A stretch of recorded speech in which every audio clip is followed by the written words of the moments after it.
الحمد لله الحمد لله الذي جعلنا من أمة سيدنا محمد صلى الله عليه وسلم. أشهد أن لا إله إلا الله وحده لا شريك له، وأشهد أن محمدا عبده ورسوله. اللهم صل على سيدنا محمد وعلى آل سيدنا محمد.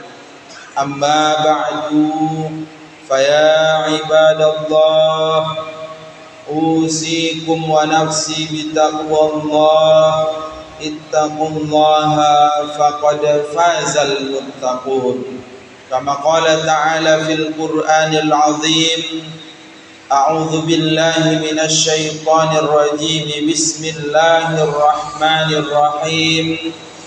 يا أيها الذين آمنوا اتقوا الله حق تقاته ولا تموتن إلا وأنتم مسلمون. صدق الله العظيم. Bapak-bapak, saudara-saudara hadirin jamaah salat Jumat rahimakumullah. Kembali kita bersyukur kepada Allah Subhanahu wa taala di siang hari yang mulia ini dengan kalimat alhamdulillahirabbil alamin. Di mana siang hari yang mulia ini, yakni di hari Jumat yang mulia, Allah masih berikan kepada kita kekuatan, Allah berikan kepada kita kesehatan. Alhamdulillah, ternyata kita pergunakan kesehatan itu dalam ketaatan kepada Allah Subhanahu wa taala. yakni hari ini kita bersama-sama beribadah fardu Jumat. InsyaAllah sebentar lagi akan kita laksanakan. Ini tentu bukti betapa indahnya, betapa tingginya kasih sayang Allah Subhanahu wa taala kepada kita. Ternyata ya Allah, Engkau telah pilih kami. Kami berharap sebagaimana Engkau pilih kami hari ini, insyaallah sampai kapanpun Engkau senantiasa pilih kami sebagai orang-orang yang istiqomah berada di jalan Allah Subhanahu wa taala. Hadirin jamaah salat Jumat rahimakumullah, tak lupa kita bersolawat kepada junjungan Nabi besar Muhammad sallallahu alaihi wasallam dengan kalimat Allahumma salli ala sayyidina Muhammad wa ala ali sayyidina Muhammad. Beliaulah orang yang paling rela mati-matian untuk memperjuangkan umatnya. Kita keliling di seluruh penjuru dunia, tidak ada manusia melebihi Rasulullah. Rasulullah rela mati, Rasulullah berkorban jiwa raga keluarganya. Apa yang ada untuk dimakan hari itu pun diberikan kepada umatnya.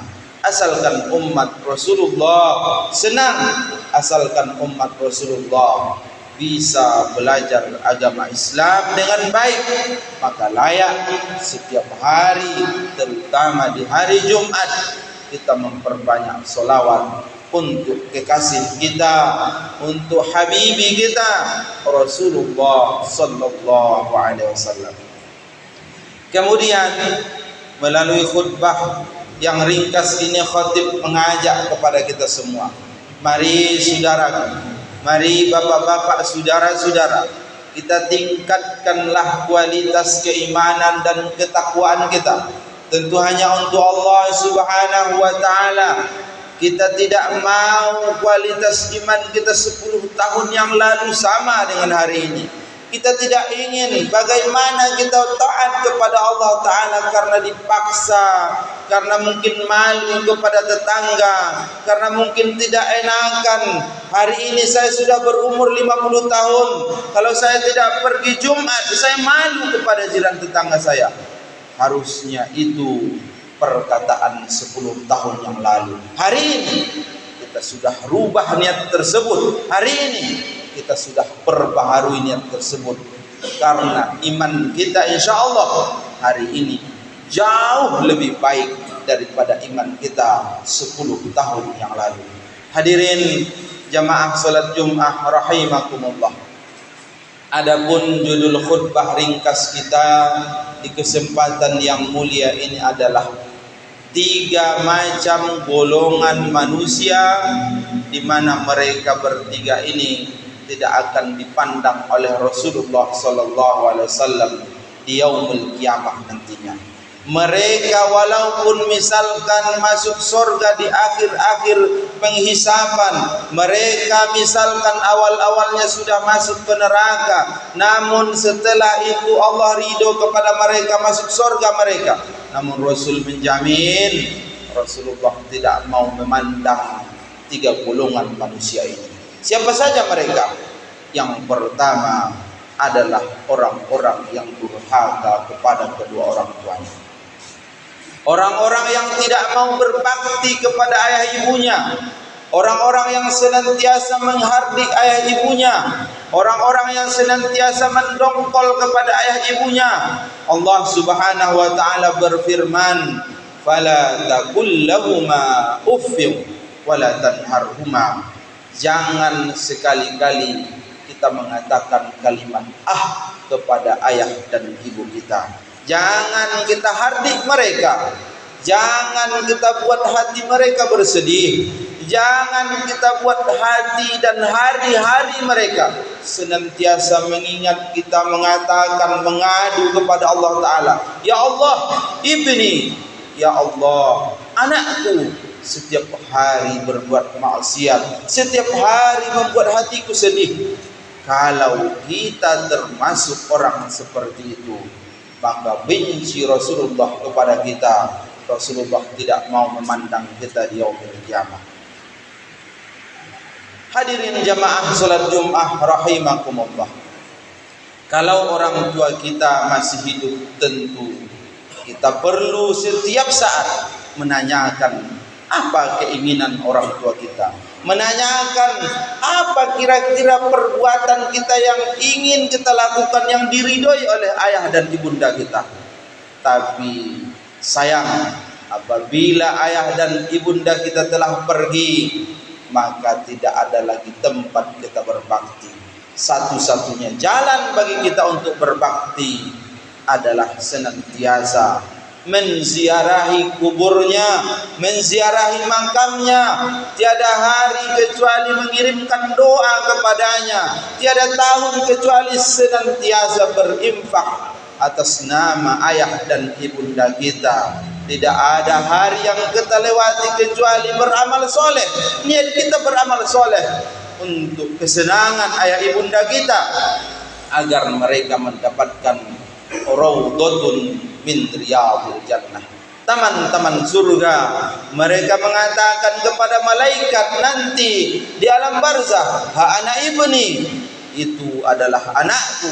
Mereka sedang beramal soleh di rumah-rumah Allah Subhanahu wa taala. Jangan sampai sebaliknya, ketika nama-nama kita diucapkan di masyarakat kita, ibunda kita pun malu, ayahanda kita pun malu, keluarga kita malu. Tapi yang kita harapkan tentunya apabila disebutkan nama kita di hadapan masyarakat, semua orang merasa beruntung, terutama ayah dan ibunda kita. Hadirin yang dimuliakan oleh Allah Subhanahu wa taala. Orang-orang yang tidak dipandang oleh Rasulullah sallallahu alaihi wasallam yang kedua adalah orang-orang yang tidak mau menghidupkan sunnah Rasulullah sallallahu alaihi wasallam. Rasul mengatakan, hiduplah dengan mulia. Rasul mengatakan, berakhlaklah dengan akhlakul karimah. Kalau engkau tidak melihat orang yang berakhlak karimah, maka tiru akhlak Rasulullah sallallahu alaihi wasallam. Itulah yang paling terbaik. Karena siapa yang menghidupkan sunnah Nabi, siapa yang mau menghidupkan sunnah Rasulullah sallallahu alaihi wasallam, berarti orang itu sangat cinta kepada Rasul, Kalau kita makan, tentu kita mulai dengan doa-doa. Kalau kita musafir, tentu kita mulai dengan doa-doa. Kalau kita menjadi muallim, menjadi guru-guru agama, menjadi petani, kita mulai dengan kalimat-kalimat yang baik. Kalau kita beribadah solat, tentu kita lakukan sunnah-sunnahnya sebelum wajibnya. Karena kalau kita sudah menghidupkan sunnah baginda Rasul, berarti kita mencintai Rasulullah. Kalau kita sudah cinta kepada Rasulullah, kana ma'i fil jannah, kata Rasulullah, ia nanti bersamaku di surganya Allah Subhanahu wa ta'ala. Kalau sudah masuk surga kita, berarti ridho Allah kepada kita. Man ata'ani faqad ata'a Allah. Siapa yang taat kepada Rasulullah, berarti ia taat kepada Allah Subhanahu wa ta'ala. Siapa yang menghidupkan sunnah Rasulullah, berarti Allah akan memberikan keriduannya kepada kita. Hadirin yang dimuliakan oleh Allah Subhanahu wa ta'ala. Kemudian yang ketiga, orang-orang yang tidak dipandang oleh Rasulullah sallallahu alaihi wasallam nanti di yaumil kiamah. Idza dzukira ismi wa lam yusalli alayya. Apabila namaku disebutkan di mimbar-mimbar, apabila namaku disebutkan dalam dialog-dialog ilmu agama, apabila namaku diceritakan oleh orang-orang yang soleh, maka mereka tidak mau bersolawat kepadaku. Orang-orang inilah yang tidak dipandang oleh Rasulullah sallallahu alaihi wasallam. Banyak hal yang perlu kita ucapkan ketika terdengar nama Rasulullah. Perlu kita ungkapkan sallallahu ala Muhammad.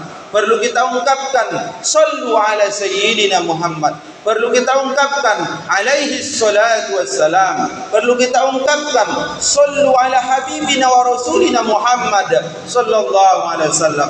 Atau kalau kita malas, sallu alaihi. Itu adalah kalimat yang paling ringkas, tapi ternyata pahalanya begitu luas, pahalanya begitu berarti di hadapan Allah Subhanahu wa ta'ala.